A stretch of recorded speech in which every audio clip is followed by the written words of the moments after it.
Hi అండి, నమస్తే. నేను మీ Shanti. Welcome back to my channel Shanti's vlogs. ఈరోజు మన వీడియోలో పన్నీర్ పరాటాలని ఎలా చేయాలో చూపించబోతున్నాను. ఈ పన్నీర్ పరాటాలని బ్రేక్ఫాస్ట్లోకైనా, పిల్లలకి లంచ్ బాక్స్లోకైనా, అలానే డిన్నర్లోకైనా చేసుకోవచ్చండి. చాలా హెల్దీగా ఉంటుంది, అంతే సాఫ్ట్గా కూడా టేస్టీగా కూడా ఉంటాయి.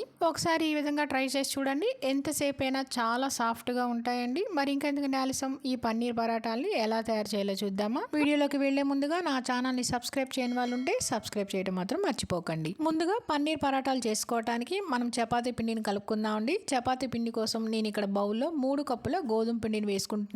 మీరు ఎంతైతే క్వాంటిటీ వేసుకుంటారో అంత క్వాంటిటీ వేసుకోవచ్చు. ఇలా పిండి వేసేసుకున్నాక ఇందులో రుచికి సరిపడినంత ఉప్పు వేసేసుకొని ఇప్పుడు ఈ పిండిలో ఉప్పు అంతా కలిసేలాగా కలుపుకోవాలి. నేను ఇక్కడ పన్నీర్ని బట్టి ఈ పిండి క్వాంటిటీ అనేది వేసుకుంటున్నానండి. ఇలా ఉప్పు అంతా కలిసేలా కలుపుకున్నాక ఇప్పుడు ఇందులో కొద్దిగా నీళ్లు పోసుకుంటూ చపాతీ పిండి ముద్దలాగా కలుపుకోవాలి. నేను ఇక్కడ 200 గ్రామ్స్ పన్నీర్కి సరిపడా పిండిని వేసుకొని కలుపుకుంటున్నానండి. ఇలా పిండి అంతా సాఫ్ట్గా కలిపేసేసుకొని ఇప్పుడు దీని మీద మూత పెట్టేసేసుకొని పక్కన పెట్టేసుకోవాలి. ఈ పిండిని 10-15 నిమిషాల పాటు నానబెట్టుకోవాలి. పిండి నానేలోపు మనం పరోటాలకి స్టఫింగ్ రెడీ చేసుకుందాము.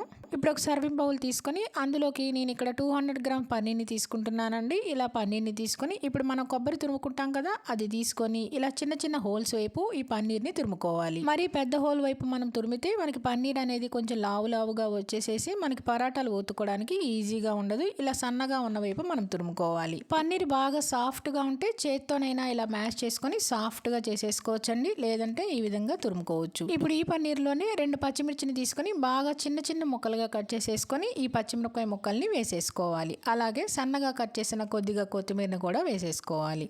కొత్తిమీర వేసేసుకున్నాక ఇప్పుడు ఇందులో ఒక పెద్ద సైజు ఉల్లిపాయని తీసుకొని బాగా సన్నగా చిన్న ముక్కలుగా కట్ చేసేసుకొని వేసుకోవాలండి. నేను ఈ ఉల్లిపాయని చాపర్లో వేసుకున్నానండి, అందుకని ఈ విధంగా సన్నగా ఉన్నాయి. ఉల్లిపాయ ముక్కలు వేసేసుకున్నాక ఇప్పుడు ఇందులో 1/2 టీ స్పూన్ చాట్ మసాలా, అలానే 1/2 టీ స్పూన్ గరం మసాలా, అలానే 1/2 టీ స్పూన్ ధనియాల పొడి వేసుకోవాలి. తర్వాత ఇందులోనే రుచికి సరిపడినంత ఉప్పు కూడా వేసుకోవాలి. ఉప్పు వేసేసుకున్నాక అలానే 1 స్పూన్ కారం కూడా వేసుకోవాలి. కారం వేసేసుకున్నాక ఇప్పుడు ఈ మసాలాలన్నీ ఈ పన్నీర్లో బాగా కలిసేలాగా కలిపేసేసుకోవాలి.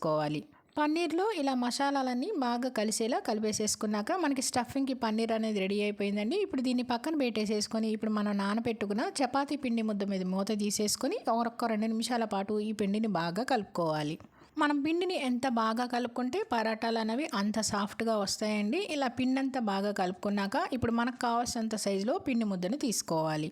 ఇలా రౌండ్ షేప్లో చేసేసుకున్నాక దీన్ని పక్కన పెట్టేసేసుకొని ఇప్పుడు ఒక బౌల్లోకి కొద్దిగా పొడిపిండిని తీసుకొని ఆ పొడిపిండిని కొద్దిగా జల్లేసేసుకొని మనం రౌండ్గా బాల్ షేప్లో చేసేసుకున్న పిండిని కొంచెం లైట్గా ప్రెస్ చేసుకోవాలి. ఇలా చపాతీ కర్రతో లైట్గా ప్రెస్ చేసుకోవాలండి. ఇలా లైట్గా ప్రెస్ చేసేసుకున్నాక ఇప్పుడు మనం స్టఫింగ్కి పన్నీర్ని రెడీ చేసి పెట్టుకున్నాం కదా, ఆ పన్నీర్ని తీసుకొని మధ్యలో లైట్గా 1.5 స్పూన్ల దాకా మనం స్టఫింగ్కి పెట్టుకోవాలి. ఇలా మనకు కావాల్సినంత స్టఫింగ్ పెట్టేసేసుకున్నాక చుట్టూ పిండితో కవర్ చేసేసుకోవాలి. ఇలా కవర్ చేసిన తర్వాత రౌండ్ బాల్ లాగా చేసుకొని లైట్గా ప్రెస్ చేసుకోవాలి. ఇలా చేత్తో లైట్గా ప్రెస్ చేసిన తర్వాత కొద్దిగా పొడి పిండిని జల్లుకుంటూ చపాతీ పిండిలాగా లైట్ థిక్నెస్తో మనం చపాతీలాగా ఒత్తుకోవాలి. చపాతీ కర్రతో మరీ గట్టిగా ఒత్తకూడదండి. ఈ విధంగా లైట్గా ఒత్తుకుంటూ కొద్దిగా పొడి పిండిని చల్లుకుంటూ ఈ థిక్నెస్తో మనం చపాతీలాగా ఒత్తుకోవాలి. చూడండి, ఈ థిక్నెస్ ఉంటే సరిపోతుంది. ఇలా ఈ థిక్నెస్ వచ్చే వరకు ప్రెస్ చేసేసుకున్నాక ఇప్పుడు ఇలా నిదానంగా తీసుకొని స్టవ్ మీద పెనం పెట్టుకొని పెనం బాగా కాలిన తర్వాత ఈ పరాటాని వేసేసుకోవాలి. పన్నీర్ పరాటా వేసేసుకున్నాక ఒకవైపు కొద్దిగా లైట్గా కాలిన తర్వాత రెండో వైపుకి టర్న్ చేసుకోవాలి. ఇలా రెండో వైపు కూడా టర్న్ చేసేసుకున్నాక మంటని మీడియం ఫ్లేమ్లోనే పెట్టేసేసుకొని కొద్దిగా బటరు అలానే 1 స్పూన్ ఆయిల్ వేసేసుకొని ఒకవైపు ఎర్రగా కాలిన తర్వాత రెండో వైపు కూడా టర్న్ చేసుకోవాలి. రెండు వైపులా ఎర్రగా బాగా కాలేంత వరకు కాల్చుకోవాలి. చూడండి, ఈ విధంగా ఎర్రగా కాలింది కదా, ఇలా ఎర్రగా కాలితే సరిపోతుంది. ఇప్పుడు ఈ పరాటాని ఒక ప్లేట్లోకి తీసేసుకోవాలి.